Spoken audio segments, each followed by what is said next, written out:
ओम सौराष्ट्रे सोमनाथं च श्रीशैले मल्लिकार्जुनम् उज्जैन्यां महाकाल ओंकारममलेश्वरं परल्यां वैद्यनाथं च डाकिन्यां भीमशंकरं सेतुबन्धे दुरामेशं नागेशं दारुकावणे वाराणस्यां तु विश्वेशं त्र्यम्बकं गौतमी तटे हिमालये तु केदारं कुशमे सन्त शिवालये एतानि ज्योतिर्लिङ्गानि सायं प्रातः पठेन्नरः सप्तजन्म कृतं पापं स्मरणेन विनश्यति। नमस्कार, स्वागत है आपका आचार्य वाणी चैनल पर। मैं आचार्य विक्रमादित्य आपके साथ, और आज का विषय हमारा है मिथुन राशि वालों के लिए ग्रहों का नक्षत्रों का योग किस प्रकार का बन रहा है। बुध प्रधान मिथुन राशि वालों की ये राशि है, और आपकी राशि में बड़े विचित्र प्रकार के खेल होने को तैयार हैं। इस वक्त आपकी राशि इस वक्त ऐसे केंद्र में है कि जिसमें कई प्रकार के योग बन रहे हैं। आपकी राशि के स्वामी बुध परिवर्तन की तरफ जा रहे हैं, और ऐसे में बुध अस्त भी होने का योग बनाने वाले हैं। और आपकी राशि के अंदर बृहस्पति चल ही रहे हैं, वहाँ शुक्र भी पदार्पण करने वाले हैं। दो अलग अलग विपरीत प्रवृत्ति के ग्रह, एक देवगुरु एक दैत्य गुरु, दोनों आपकी राशि में, एक इधर बैठेंगे एक इधर बैठेंगे, दोनों जो स्थिति बनाएंगे। बृहस्पति भी उदय हो चुके हैं और आपकी राशि में बहुत सुंदर अतिचारी स्थिति में है, और ऐसे में शुक्र भी अपनी गति से वहाँ विराजमान होकर बड़ा विचित्र प्रकार का योग बनाने वाले हैं। देखिए, एक दैत्य गुरु एक देवगुरु है, और ऐसे में दोनों ने पराकाष्ठा प्राप्त करी। दैत्यों ने भी पराकाष्ठा को बहुत सुंदर उत्थान किया, और देवताओं ने तो करना ही था क्योंकि सद्मार्ग की तरफ लेकिन शुक्र महाराज ने, भृगु महाराज ने दैत्यों को भी वही स्थान प्राप्त करवा दे और देवताओं को प्राप्त था। उल्टा कई बार उन पर विजय भी प्राप्त करा दी। तो यानी यहाँ बृहस्पति के साथ शुक्र की नीति कहीं ना कहीं द्वंद्वात्मक स्थिति उत्पन्न करने वाली है। आपके मनोमस्तिष्क में दो फाड़ करने वाली है, इधर जाए या उधर जाए। थाली के बैगन मत बनेगा ऐसे में स्थिति में, क्योंकि बुध अस्त हो गया है, और बुध अस्त होकर ऐसे में मनोमस्तिष्क विचार में कहीं ना कहीं द्वंद्व उत्पन्न कर सकता है। दूसरी समस्या एक और है कि इन दिनों शनि महाराज सफलता भाव में आपकी राशि में चल रहे हैं, और वो मंगल के सामने समसप्तक योग बनाकर तैयार होने वाले हैं। ये दोनों के दोनों क्लैश के योग है। ऐसे में आपको बहुत सावधानी के साथ विचार करना पड़ेगा, नहीं तो कई बार ऐसा हो सकता है कि आपके मनोमस्तिष्क में हो गए कि कहाँ फंस गया, मैं आके अकेला पड़ गया हूँ, कोई साथ देने को तैयार नहीं। साथ देंगे भगवान आपके साथ बहुत सारे से विराजमान होंगे। कौन से खास उपाय आप कर लें कि ऐसी स्थिति से बच सकें, वो सारे रहस्य हम आपके समक्ष उपस्थित हो रहे हैं। क्योंकि जुलाई के अंतिम भाग में इन समस्त ग्रहों का परिवर्तन का योग बन रहा है, तो उन परिवर्तन से कैसे आपके जीवन में लाभ के रास्ते आपको खोल रहे हैं। इस वक्त आपके राशि में आप स्वयं सबसे जोरदार योग बना के बैठे हैं। आपके विचार आपके जो है वो शत्रु भी बन सकते हैं, आपके विचार आपके दोस्त भी बन सकते हैं। नेगेटिव मत सोचना। कौन सा रास्ता अपनाओगे, किस प्रकार से अपनाओगे, वो हम आपको बताने जा रहे हैं। इस वक्त हाथ फैलाने की नहीं, बुद्धि को बढ़ाने की ज़रूरत है, पॉजिटिव रहने की ज़रूरत है। आपकी राशि के दृष्टिकोण से आपकी कुंडली में इच्छाधारी योग बन रहा है इस वक्त। यदि आप इच्छाधारी पॉजिटिव रहते हुए कार्य कर लोगे तो जो सोच के जाओगे वो अवश्य कमा लोगे। अच्छा सोचोगे तो अच्छा, नेगेटिव सोचोगे तो नेगेटिव। ये आपकी कुंडली का इस वक्त रहस्य है। इस वक्त मिथुन राशि वालों को समझ के रहना चाहिए। जुलाई के अंतिम भाग में ये निष्कर्ष आपकी राशि के दृष्टिकोण से निकल रहा है। 21 तारीख से आरंभ करते हैं, सोमवार का दिन है। उस दिन सावन का कृष्ण पक्ष चल रहा है, एकादशी तिथि है। कामिका एकादशी का योग बन रहा है, कृष्णा एकादशी का योग बन रहा है। साथ साथ सावन का सोमवार भी पड़ रहा है, जो सावन का दूसरा सोमवार का योग बन रहा है। बहुत से कष्टों को निवारण करने के लिए योग बन रहा है। चंद्रमा आपकी राशि के दृष्टिकोण से थोड़े कष्ट देने के योग बना रहे हैं, फिर भी अच्छा योग है, लेकिन कहीं ना कहीं कष्ट झटके दे सकते हैं। खर्चों से बचना, अननेसेसरी खर्चों से बच पाए तो बस रास्ते को अच्छा कर सकते हो। दूध का दान करना, दूध से भगवान शिव का अभिषेक करना सोमवार का अवसर है, बहुत सुंदर योग बनाएगा। नहीं तो क्या होगा, खर्चा तो होना ही है, गलत कारों में खर्च हो जाएगा तो फिर पाप युक्त हो जाएगा। ऐसे में कोशिश करें भगवान कृष्ण का सुंदर पूजन करते हुए, क्योंकि एकादशी है, व्रत रखें। हो सके तो तुलसी दल और तुलसी की मंजरी युक्त तुलसी के पत्ते भगवान को अर्पित करने का प्रयास करें, भगवान समस्त कष्ट हरने की योग बनाएंगे। कावड़ धारण करने का मुहूर्त है, 2 दिन बाद शिवरात्रि आ रही है, तो इस दिन अवश्य थोड़ा सा जल गंगा का एकत्र कर भगवान का अभिषेक करने के लिए उद्धृत हों, कल्याण के योग बनेंगे। हमने विवेकानंद योगाश्रम में एक बार सुंदर योग रखा है। सावन के इस सोमवार पर बड़ा विशाल रुद्राभिषेक का कार्यक्रम है, आप सब उसमें सम्मिलित हो सकते हैं। स्थान आरक्षित करने के लिए फ़ोन करें। बहुत सुंदर योग बनेगा आपके लिए। ये श्रावण का सोमवार है, छोड़ने वाला समय नहीं है। ऐसे में 2 क्षण में भी यदि भगवान का नाम ले लें तो समस्त कष्टों को निवारण करने का योग बनेगा। 22 तारीख मंगलवार का अवसर, द्वादशी त्रयोदशी तिथि का योग बन रहा है और ऐसे में ग्रह नक्षत्रों के दृष्टिकोण से आपकी राशि में एक महत्वपूर्ण योग बनकर तैयार है। जो सुबह सुबह 8 बजे चंद्रमा का परिवर्तन के साथ साथ बन रहा है, राजयोग बनकर तैयार है आपकी राशि में और कष्टों से निवृत्ति का योग दे रहा है। ऐसे में भौम प्रदोष का योग भी बन रहा है। नए कार्य मत आरंभ कीजिएगा, बाकी सब अच्छा रहेगा। नया विकास, नया उद्यत, नई शक्ति के साथ दिन आपके लिए आरंभ होता दिखाई दे रहा है। यदि ऋण बहुत परेशान कर रखे हो तो ऋण निवृत्ति का स्तोत्र का पाठ करते हुए इस दिन यदि गुड़ के जल से भगवान का अभिषेक किया जाए तो बहुत सुंदर तरीके से कष्टों से निवृत्ति का योग बनता है। 23 तारीख का दिन बुधवार का अवसर है, चतुर्दशी तिथि है और आपकी राशि में बहुत सुंदर तरह से पॉजिटिव लाभ प्राप्ति के योग बनते दिखाई दे रहे हैं। शुक्र विराजमान 12वें भाव में है जो आपके लिए अच्छा राजयोग का निर्माण कर रहा है। बृहस्पति के साथ चंद्रमा विराजमान है और ऐसे में मंगल जो है, चंद्रमा जो विशेष तौर पर सूर्य बहुत सुंदर बृहस्पति के साथ, ये बुध के साथ योग बना के बैठा है। कन्या पूजन करें, हो सके तो परिवार के साथ शिव पर जल अर्पित करने का प्रयास करें। शिवरात्रि है, ये समस्त ग्रहों का योगायोग आपके लिए ओवरऑल अच्छा दे सकता है। और एक बात ध्यान रखना, भावी मेट सखें त्रिपुरारी। शनि महाराज इस वक्त आपकी राशि के विमुख चल रहे हैं, जो आपकी राशि में हर मामले में टांग अड़ाए जा रहे हैं, सफलता होने नहीं दे रहे हैं। तो भावी मेट सकें त्रिपुरारी, शिव ही कृपा से, तो इसलिए शिव का ध्यान करें। 1 वर्ष तक आपके समस्त कष्टों को गंगा जल से लेकर, तिल के तेल से लेकर भगवान का किसी प्रकार से भी षोडशोपचार पूजन करने का प्रयास करें। विवेकानंद योगाश्रम में शाम के समय बड़ा विशाल कार्यक्रम रखा है हमने। भगवान का सुंदर पूजन रहेगा, शिवलिंग, शिव की उपासना रहेगी। नर्मदेश्वर शिवलिंग पर भगवान का षोडशोपचार, दूध से, दही से, घी से, इच्छू रस से, भस्म से, सब प्रकार से भगवान का अभिषेक करते हुए रुद्राष्टध्यायी का पाठ रहेगा। आप भी इस पर सम्मिलित हों, अपने नाम से रुद्राभिषेक करेंगे। देखिए भगवान की कृपा से बड़े से बड़े कष्ट से भगवान रक्षा कर देते हैं। 24 तारीख बुध बृहस्पतिवार का अवसर, अमावस्या तिथि का योग बन रहा है। ग्रह परिवर्तन की तरफ जा रहे हैं और ये परिवर्तन आपके लिए अच्छा है, बहुत बढ़िया योग बना रहे हैं। सूर्य, चंद्रमा, बुध, ये सब के सब विराजमान होकर एक ही राशि में विराजमान है, लेकिन बुध अस्त होने जा रहे हैं, ये एक समस्या का कारण है। बुध के अस्त होने से यहाँ पर थोड़ा सा आपके ग्रहों में थोड़ा सा नेगेटिविटी उत्पन्न होने के योग बन सकते हैं। बुद्धि सही रूप से जब है आपकी राशि के स्वामी बुध अस्त हो जाएंगे तो बुद्धि ट्यूबलाइट की तरह हो जाएगी। विचार आना अभी चाहिए, 2 घंटे बाद आया तो फिर क्या होगा, अब पछतावत होती क्या जब चिड़िया चुग गई खेत। कन्या पूजन करने का प्रयास करेंगे तो आपके लिए अच्छा योग बनेगा। ऐसे में एक काम और करें, कई बार हमारे जीवन में जब कष्ट आते हैं उसका बेस देखना चाहिए, क्यों आ रहे हैं। हमारे कर्म ही हमारे जो प्रारब्ध को बनाते हैं, हमारे भाग्य को बनाते हैं, हमारे समक्ष वही कर्म उपस्थित हो जाते हैं। तो ऐसे दुष्कर्मों को काटने के लिए एक यात्रा जो मार्ग जो है वो शास्त्र में वर्णित है। हरियाली अमावस्या है इस दिन, एक पीपल के पेड़ को रोपित करने का प्रयास करें, किसी देवस्थल पर उसका नित्यपति पूजन करें। रविवार को छोड़कर बाकी सब दिन उसका पूजन करने का प्रयास करें। भगवान की कृपा से यदि कोई प्रेत बाधा भी हो तो वो भी निवृत्त हो जाती है इस दिन से। ये उपाय आरंभ कर लेने से पितृ दोष जैसी समस्या भी निवृत्ति का योग बन जाती है। छोटा सा प्रयास, ना कोई उठा ना पटक, एक अच्छा सा पीपल का पेड़ लाकर उसको कहीं देवस्थल पर या किसी बाग रूप में रोपित करने का प्रयास करें।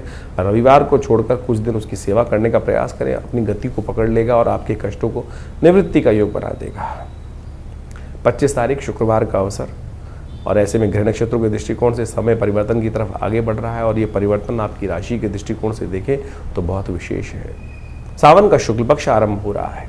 सावन का शुक्ल पक्ष भगवान की कृपा प्राप्त करने के लिए बड़ा अद्भुत योग माना जाता है और ऐसे में ग्रह नक्षत्रों के दृष्टिकोण से देखिए अमरनाथ यात्रा का सुंदर रूप से बड़ा व्यापक रूप पूरे विश्व में इस वक्त अपने श्रेय को फैलाता दिखाई दे रहा है। तो ऐसे में भगवान शिव का ध्यान करना चाहिए आपको। ग्रह नक्षत्रों के दृष्टिकोण से इस वक्त जो योग बनकर तैयार है वो आपकी कहीं ना कहीं सेविंग्स बढ़ा सकता है यदि आप पॉजिटिव रहे तो। यदि शादीशुदा है तो जीवन साथी को प्रसन्न रखने का प्रयास करें और यदि किसी के कहा जाता है ना, बिन मांगे मोती मिले, मांगे मिले ना भीख, इस वक्त ग्रह ऐसे बन रहे हैं आपके लिए तो अपने बुद्धि के द्वारा आपको रास्ता निकालना पड़ेगा। कैसे भी कष्ट में हो तो नेगेटिव मत सोचना, अच्छा सोचो, पॉजिटिव सोचो, लॉटरी खुल सकती है। बड़ी उम्मीद लगा के बैठोगे तो बड़ी उम्मीद आपकी सफलता की तरफ आपको ले जा सकती है।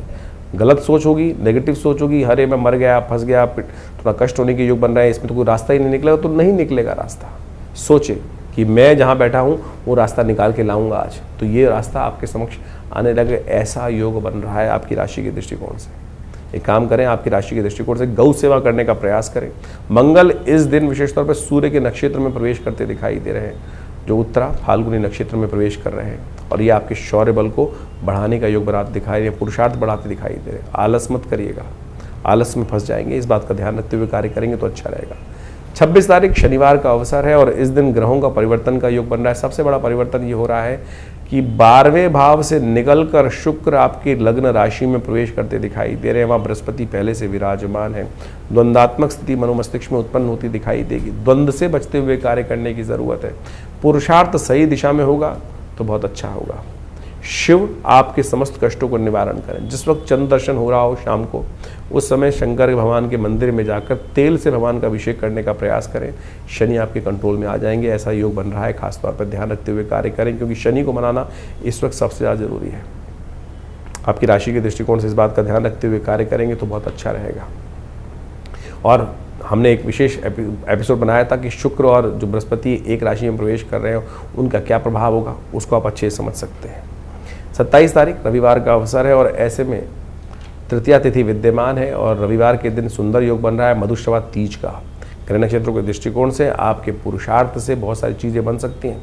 इसलिए इस वक्त मंगल का और चंद्रमा और केतु का योग बना हुआ है आपकी राशि के दृष्टिकोण से पुरुषार्थ भाव में। और जो मंगल जो है यहाँ पर विशेष तौर पर पुरुषार्थ करने से आपको थोड़ा दूर भगाते दिखाई दे रहे हैं।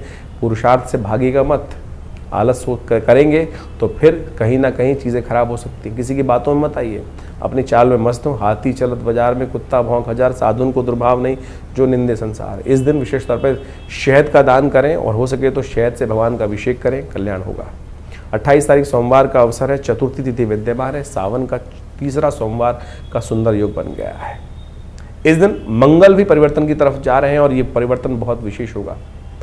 शनि और मंगल एक दूसरे के सामने, और आप चलते चलते ऐसी स्थिति में आ सकते हैं कि विशेष तौर पर दुनिया को तो शिक्षा देंगे, चीज़ों को समझेंगे, लेकिन खुद उस पर अमल नहीं करेंगे। ऐसे योग में फंस सकते हैं आप और उन विघ्नों में फंस जाएंगे जहां विघ्न कहीं ना कहीं निवारण करने के लिए इस दिन एक खास उपाय करना चाहिए।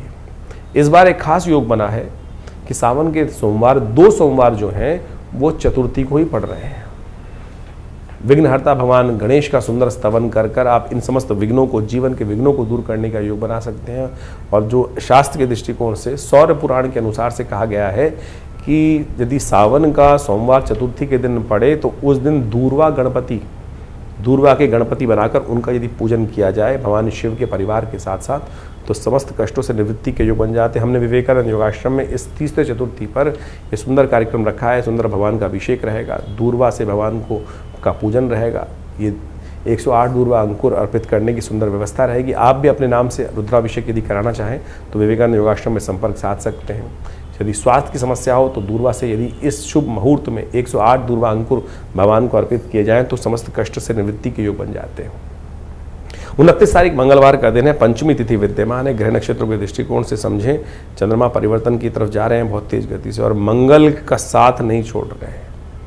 और मंगल और चंद्रमा एक साथ युति बनाकर आपकी राशि के दृष्टिकोण से जहाँ बैठे हैं, स्वास्थ्य के मामले में थोड़ी समस्या उत्पन्न करने के योग बना रहे हैं। और बृहस्पति इस वक्त राहु के नक्षत्र में प्रवेश कर रहे हैं, तो ध्यान रखिएगा मनोमस्तिष्क में कहीं ना कहीं थोड़ा सा ऐसा भाव, नास्तिकता का भाव उदय करने की योग बना सकते हैं। और राहु भी कुछ दिन बाद, अभी राहु जो शुक्र है वो भी राहु के नक्षत्र में प्रवेश कर रहे हैं, तो ऐसे में भ्रम की स्थिति मनोमस्तिष्क को कहीं ना कहीं परेशान कर सकती है। राहु बहुत सारे ग्रहों को भ्रमित करने की तरफ ले जाते दिखाई दे रहे हैं, तो ऐसे में हो सके तो शाम के समय अपने घर में थोड़ा दूध लेकर बिल्लियों को डाल दिया करें, या हो सके तो एक काम और करने का प्रयास करें, गूगल की ध्वनि अपने घर में या व्यवसाय स्थल पर अवश्य करने का प्रयास करें, नहीं तो भ्रम में कहीं ना कहीं परेशानी होने के योग बन सकते हैं। 30 तारीख बुधवार का दिन, षष्ठी तिथि विद्यमान है और ऐसे में ग्रह नक्षत्रों के दृष्टिकोण से, आपकी राशि के दृष्टिकोण से जो ग्रहों का योगा योग बना हुआ है वो स्वास्थ्य के मामले में थोड़ा भारी पड़ता दिखाई दे रहा है। महामृत्युंजय मंत्र का जप करें, हो सके तो दही का दान करें, भगवान गणेश के ऊपर कहीं ना कहीं दूरवा अर्पित करने का प्रयास करें, चीज़ें ठीक होगी। इस दिन कल्कि भगवान की जयंती भी है, तो कोशिश करें भगवान कल्कि को थोड़ा सा विशेष तौर पर पूजन भगवान विष्णु के समक्ष करें, कल्याण होगा। 31 तारीख बृहस्पतिवार का दिन है, सप्तमी तिथि विद्यमान है और इस दिन आपकी राशि के दृष्टिकोण से गजकेसरी योग बनकर तैयार है, जो आपके विजय के योग बना रहा है। यदि आप इधर उधर से दिमाग को हटाकर अपने रास्ते पे चलते दिखाई देंगे तो चीज़ें आपके पॉजिटिव करने के योग बना सकती हैं। इस वक्त 2-3 दिन ग्रह ऐसे बन रहे हैं आपकी राशि के दृष्टिकोण से। जिस योग के बारे में हमने बात की थी, बृहस्पति महाराज पहले ही राहु के नक्षत्र में चल रहे हैं, इस वक्त शुक्र भी राहु के नक्षत्र में प्रवेश करते दिखाई दे रहे हैं आपकी राशि में बैठे हुए। तो ये कहीं ना कहीं भ्रमात्मक स्थिति उत्पन्न कर रहे हैं और ये भ्रम की स्थिति हमारे ही किए गए कुछ ना कुछ थोड़े से जीवन में कष्ट या जीवन में आनंद हमारे कर्म के द्वारा ही उपस्थित होता है। तो ऐसे में कई बार अनजाने में बहुत सारे कर्म गलत हो जाते हैं। तो इसमें पाप नाशनी सप्तमी का योग बन रहा है। इस दिन भगवान सूर्य को पीले पुष्प से अर्घ देने का प्रयास कीजिए, थोड़ा रोली डालकर, कल्याण होगा। देखिए, सावन का महीना चल रहा है, इस समय आपने अभी अपने भविष्य को समझा। भविष्य में ग्रह तो खेल करते रहेंगे, अपने अपने अजीब अजीब खेल चलते रहेंगे, लेकिन एक बात ध्यान रखें, हम अपनी मनोकामनाओं को पूर्ण करने के लिए जिस भी रास्ते को अपनाएंगे वो कहीं ना कहीं मनोकामना पूर्ण होती है, लेकिन हमारी परीक्षा भी साथ साथ जीवन में चलती रहती है और शास्त्र उसके प्रमाण है। शास्त्र के दृष्टिकोण से इस रहस्य को हमें समझना चाहिए। मार्कंडेय ऋषि के बारे में आपने सुना होगा। शास्त्र में अष्ट चिरंजीवी कहे गए, अश्वत्थामा, बलिर्व्यासु, हनुमानश्च विभीषण, कृपा परशुरामस्य, मार्कंडेय च अष्टमा। ये अष्ट चिरंजीवी हैं जिनके जीवन में अद्भुत चमत्कार का योग बना है। और इस सावन के महीने में इस रहस्य को हमें समझने की आवश्यकता है। हम कई बार अपने वीडियोस के माध्यम से आपके समक्ष भाव उपस्थित करते हैं कि हमको शरणागति भगवान की प्राप्त करने का उपाय करना चाहिए, और पौराणिक मत से ज्योतिष को जो समझ लेते हैं उनके बहुत सारे कष्ट निवृत्ति के योग बन जाते हैं।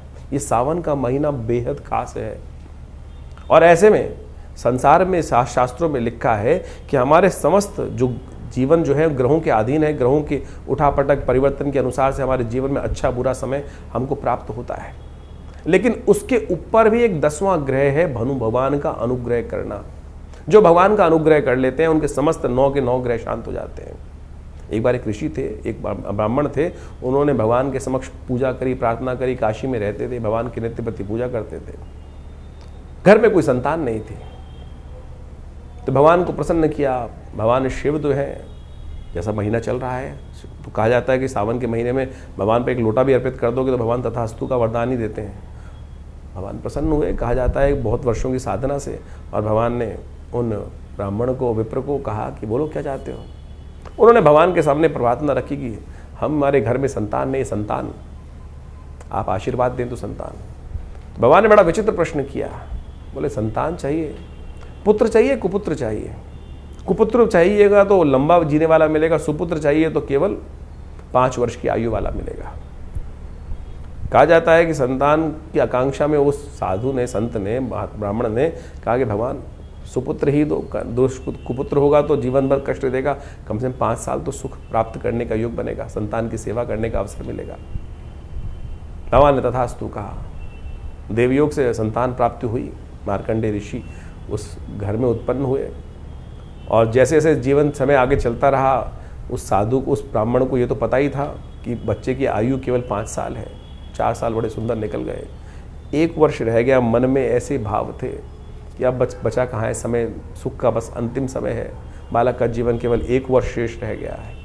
तो कहा जाता है कि उन्होंने कई जगह जन्मपत्री दिखाई, तो उन्होंने कहा कि किसी संत का आशीर्वाद मिल जाए तो इसके समस्त जो है कष्ट निवृत्त हो सकते हैं। संत का आशीर्वाद इतना चमत्कारी होता है, इसलिए हम कई बार आपको कहते हैं कि जहाँ भी संत हैं उनको दर्शन करके लाभ लेने का प्रयास करें।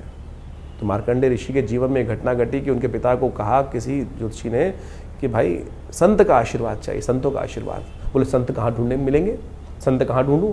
बोले तुम तो ये छोड़ो कौन है कि संत नहीं, सबका ही आशीर्वाद लेने का प्रयास करो, हो सकता है भाग्य से कोई ना कोई मिल जाए। बोले क्या करूं। बोले एक काम करो, कुटिया बनाओ, गंगा के तट पर संत महात्मा दर्शन करने आते हैं, स्नान करने आते हैं, जो भी दिखाई दें अब सब उनके ही चरणों में नमन करो, सब आशीर्वाद देंगे। यही किया उन्होंने। 1 वर्ष था, धीरे धीरे समय भागता चला गया। देवयोग से 3 दिन शेष रह गए थे उस 1 वर्ष पूरा होने में। मार्कंडेय ऋषि का जो शरीर था पूरा होने में 3 दिन बाकी थे। देवयोग से भगवान की कृपा से 7 ऋषि वहाँ से निकले, उन्होंने नमन किया, और जैसे ही मार्कंडेय ऋषि ने उनको नमन किया, उस ऋषि बालक ने नमस्कार प्रणाम किया, उन्होंने कहा यशस्वी भव, दीर्घायु भव। और जैसे ही दीर्घायु कहा तो वो ब्राह्मण था, हंसा, बोले महाराज आप आशीर्वाद दे रहे हो, दीर्घायु भव, आयुष्मान भव का आशीर्वाद दे रहे हो, इस बालक के तो 3 दिन ही शेष रह गए हैं। उनको बड़ा विचित्र लगा सप्तऋषियों को कि अरे हमारा आशीर्वाद तो निष्फल चला जाएगा। उन्होंने विचार किया और उन्होंने ब्राह्मण से कहा कि अरे ब्राह्मण एक काम करो, अब 3 दिन तो रह ही गए हैं, तो इस बालक को हमको ही दे दो, हमारे साथ ही जाएगा, कुछ ना कुछ योग बनेंगे। ब्राह्मण ने सोचा 3 दिन रह गए हैं, अब हो सके तो जो भी कृपा होनी हो, वो सप्तऋषि उनको साथ ले गए। सप्तऋषि सीधे पहुंचे, कहा जाता है कि भगवान ब्रह्मा के पास, और उस बालक को कहा कि हमारे पीछे रहना। और जैसे ही सप्तऋषियों ने भगवान ब्रह्मा को प्रणाम किया तो ब्रह्मा जी ने उन सबको आशीर्वाद दिया, आयुष्मान भव। और जैसे ही आशीर्वाद दिया आयुष्मान भव, तो भगवान ने कहा, समस्त सप्तऋषियों ने कहा कि हमारी बला तो टली, अब आपके हमारे वाक्य से अब आपका वाक्य जुड़ गया और अब आपकी बला, इस संसार को रचा आपने ही ब्रह्मा जी। तो जैसे ही वो हंसे सप्तऋषि, तो ब्रह्मा जी ने पूछा हंसने का कारण?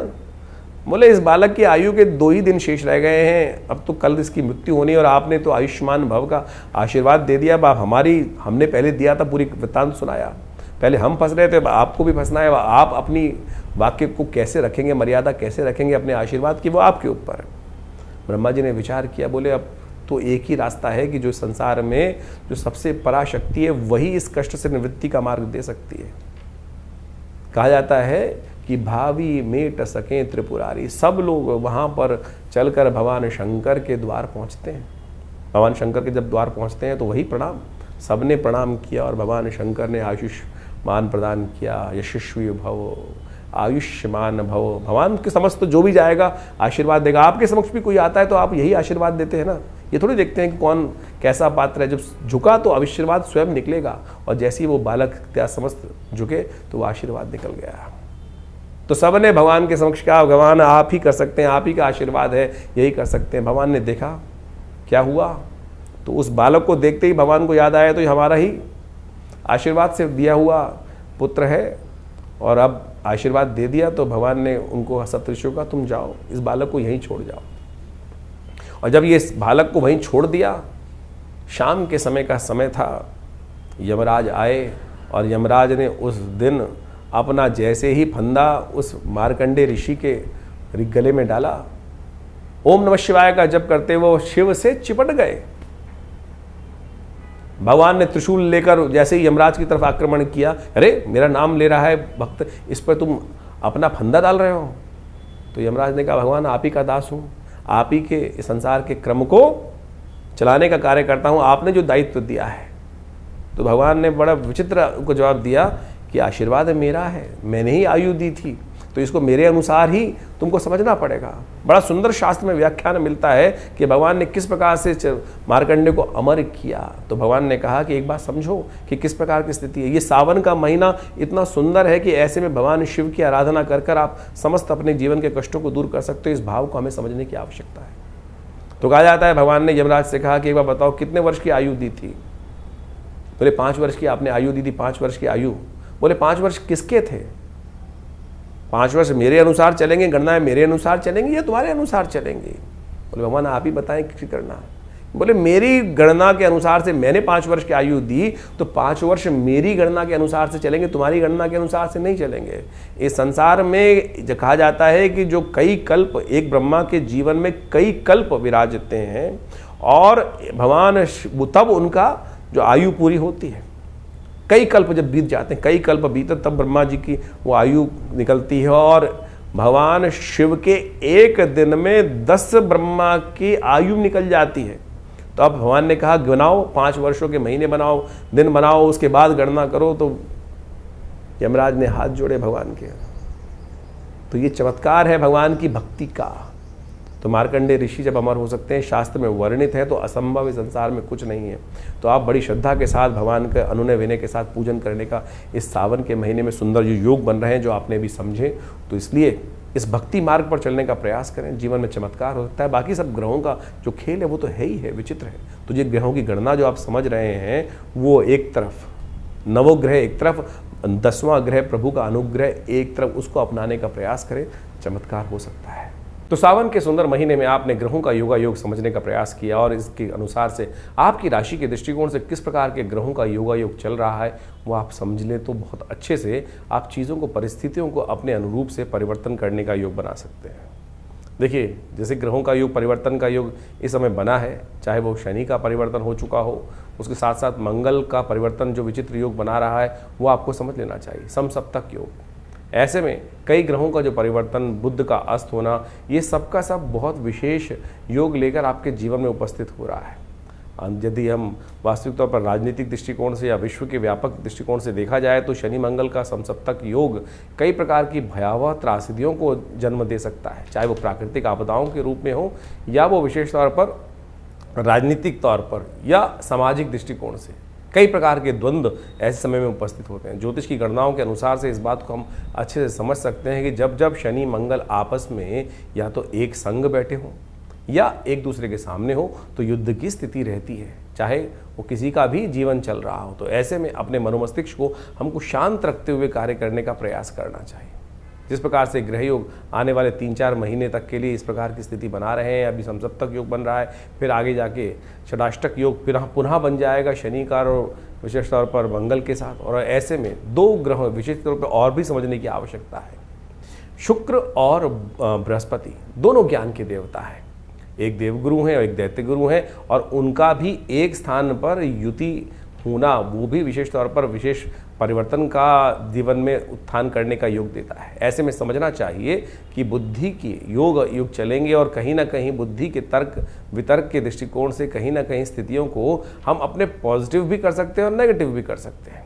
अगर नहीं समझेंगे, नेगेटिव करेंगे तो, क्योंकि शुक्र चाल पे चाल चलने के योग, बृहस्पति और शुक्र जब भी एक साथ आते हैं तो कहीं ना कहीं द्वंद्वात्मक स्थिति बनती है। और एक साथ मंगल शनि का टकराव और शुक्र और बृहस्पति का एक साथ युति होना, ये विश्व के दृष्टिकोण से पुनः एक ना एक, कई राजनीतिक दृष्टिकोण से, कूटनीति के दृष्टिकोण से थोड़ा सा समस्याएं उत्पन्न करने वाला दिखाई देता है। जो लोग शेयर इत्यादि के क्षेत्र में या किसी भी प्रकार के कार्य करने में जहां बहुत तेज डिसीजन लेने की आवश्यकता होती है, ऐसे में सावधानी के साथ कार्य करने की ज़रूरत रहेगी। मार्केट में एक विशेष तौर पर जो ग्राफ है वो उठने और गिरने का योग विशेष तौर पर बनता दिखाई दे रहा है। तो ऐसे में ग्रहों की स्थिति को आपने यदि समझ लिया, उसके अनुसार से जीवन में परिवर्तन करने का प्रयास किया तो बहुत अच्छे से चीज़ों को आप अपने अनुरूप परिवर्तन करने का योग बना सकते हैं। और आदिकाल में भी लोगों ने इसी प्रकार से योग अयोग का लाभ जीवन में समझने का प्रयास किया है। बहुत सारे लोगों के प्रश्न मन में चलते रहते हैं और उन प्रश्नों का निवारण करना भी बहुत सारा आवश्यक ज़रूरी होता है। इन देखिए, जीवन में कष्ट हैं और उनका निवारण करने का मार्ग विभिन्न उपायों के माध्यम से शास्त्र में ऋषियों ने अपने अपने अनुसार से शास्त्रों में वर्णित किया है। लेकिन विशेष योग जो है वो हरिनाम ही है, भगवान का नाम ही है, जो सब प्रकार से जीवन के कष्टों को दूर करता है। भगवान वेदव्यास ने समस्त पुराणों की, समस्त बहुत विशेष ग्रंथों की रचना करी और उन्होंने अंत में एक बात लिखी, आलुड्य सर्वशास्त्रानि विचारैव पुनः पुनः इदमेकम सुनिष्पन्नम ध्याये नारायण सदा। तो भगवान का, श्री हरि का, भगवान का स्तवन किसी प्रकार भी यदि हम कर लें, वही वास्तविक तौर पर ग्रहों का निवारण होता है। इंडिविजुअल तौर पर कई ग्रहों के उपचार के तौर पर बहुत सारे समय समय पे हम उपाय बताते ही रहते हैं, लेकिन उसके साथ साथ भी पराप्रकृति ने, ऋषियों ने जिस प्रकार से हमारे भारतीय सनातन पद्धति के अनुसार से विभिन्न त्योहारों को, विभिन्न जो उत्सव हैं उनकी संरचना करी है, वो इसी सोच समझ कर करी है कि किसी न किसी प्रकार से हम उस प्रभु भजन में अपने आप को लगाए रखें। सावन चल रहा है और सावन में भगवान को प्रसन्न करने के लिए एक लोटा जल ही काफ़ी है। अनेक अनेक अनुष्ठान, बड़े बड़े अनुष्ठान, बड़े बड़े चमत्कारिक प्रभाव उपस्थित करते हैं, उनको भी करना बड़ा श्रेष्ठ शास्त्र माना गया है। लेकिन वहाँ सबसे बढ़िया जो सरलतम उपाय है, भगवान शिव पर एक लोटा जल ही अर्पित कर दे। यदि नित्यप्रति इस उपाय को कर लेना, आपको कोई बहुत बड़े किसी और उपाय की आवश्यकता नहीं पड़ेगी। तो शास्त्र में इन सब जो रीति रिवाज के माध्यम से इन समस्त सरल पद्धतियों को हमारे ऋषि मुनियों ने वहाँ पर इंगित किया है, तो इसको हमें समझना चाहिए। सरल भाव, हम जीवन में अपने मन से सरल ही नहीं हो पाते हैं, और जब तक सरल नहीं होंगे तब तक वो जीवन में कष्ट निवारण का मार्ग खुलेगा नहीं। तो ज्योतिष में कोशिश ये करें अपने जीवन में समस्त ग्रहों का उपचार करने के लिए विभिन्न विभिन्न मंत्र, अनेक अनेक चमत्कारिक मंत्र उपस्थित किए जाते हैं, और हमने उन समस्त मंत्रों का अनुसंधान करके देखा। विभिन्न विभिन्न प्रकार के जीवन में हर बहुत सारे लोग कष्ट में आते हैं। ऐसे में यदि स्वास्थ्य के दृष्टिकोण से कोई समस्या चल रही हो तो इस विशेष तौर पर सावन के महीने में महामृत्युंजय मंत्र का जप करना सबसे श्रेष्ठकर माना गया है। तो ऐसे में कैसी भी बड़ी विपदा हो उससे निवृत्ति का मार्ग प्राप्त करने के लिए, उस कष्ट को अपने जीवन से दूर करने के लिए महामृत्युंजय मंत्र का यथाउचित भाव से श्रद्धा के साथ अवश्य जप करें और उसी मंत्र का जप करते हुए भगवान का अभिषेक भी करने का प्रयास करें। चाहे वो दूध से कर सकें, चाहे वो जल से कर सकें, जैसी आपकी सामर्थ्य, जैसी आपकी इच्छा हो। भगवान भाव के भूखे हैं और भगवान के भाव जो दिए भाव का ही सामग्री बनाकर भगवान के श्री चरणों में अर्पित कर दें तो देखिए समस्त कष्ट निवारण करने की देर नहीं लगी। शास्त्र कहता है एक घड़ी आधी घड़ी आधी से पुनियाद, तुलसी संगत साध की हरे कोट अपराध। तो इसलिए वो एक क्षण कब आ जाए। समस्या ये ना कि 108 बार 1.25 लाख मंत्र जप करने का शास्त्र में वर्णन मिलता है, वो इसीलिए मिलता है कि लगातार रिदम के साथ चलते हुए यदि एक क्षण के लिए भी, एक मंत्र के लिए भी हमारा मन एकाग्र हो पाया तो वो जो ट्रैवल पूरा लंबा मार्ग है वो बहुत आसानी से पूरा हो जाएगा। तो इसलिए सरलता से इसी भाव को हम अपने जीवन में रखने का प्रयास करें तो ये विभिन्न ग्रहों का जो उपचार इत्यादि है वो सब हमारे जीवन प्राप्त हो जाएगा। बहुत सारे लोगों के अलग अलग प्रश्न होते हैं, जैसे हमने कहा उन सब के निवारण के लिए हमने ये प्लेटफॉर्म आपके समक्ष रखा ही हुआ है। आप अपने प्रश्नों को व्हाट्सएप के माध्यम से हमारे यहाँ भेज सकते हैं। इसके अलावा हर रविवार को विभिन्न जो बड़े कार्यक्रमों में हम सब आपके साथ समय रहते हैं तो उसमें आप आ भी सकते हैं। हर रविवार को विशेष तौर पर बड़ा कार्यक्रम रहता है, यज्ञ में आप सब सम्मिलित हो सकते हो। इस श्रावण के महीने में तो विशेष व्यवस्था हमने रखी हुई है कि हर रोज़ नित्यपति भगवान का रुद्राभिषेक, भगवान शंकर का रुद्राभिषेक चलता है आश्रम पे। और सोमवार के सोमवार जितने सोमवार पड़ रहे हैं उसमें विशेष बड़े तौर पर सामूहिक तौर पर भगवान के रुद्राभिषेक करने की व्यवस्था की गई है। आप भगवान के सानिध्य में एक बार रुद्राभिषेक का सुंदर आनंद शास्त्र विधि के अनुसार से कर देखिएगा, समस्त कष्टों को निवारण करने का सुंदर मार्ग अवश्य प्राप्त होगा। इसकी सुंदर व्यवस्था आश्रम की तरफ से है, तो आप स्वयं आकर किसी भी जो व्यवस्था को जानते हुए फ़ोन नंबर से संपर्क साध कर आप उस कार्यक्रम में जुड़ सकते हैं। और हमने ऐसा विश्वास रखा है कि भगवान की, और अनेक प्रकार से देखे भी हैं, कैसे भी कष्ट हों भगवान की कृपा से वो दूर हो जाते हैं और उससे आपको लाभ ही प्राप्त होगा। धन्यवाद।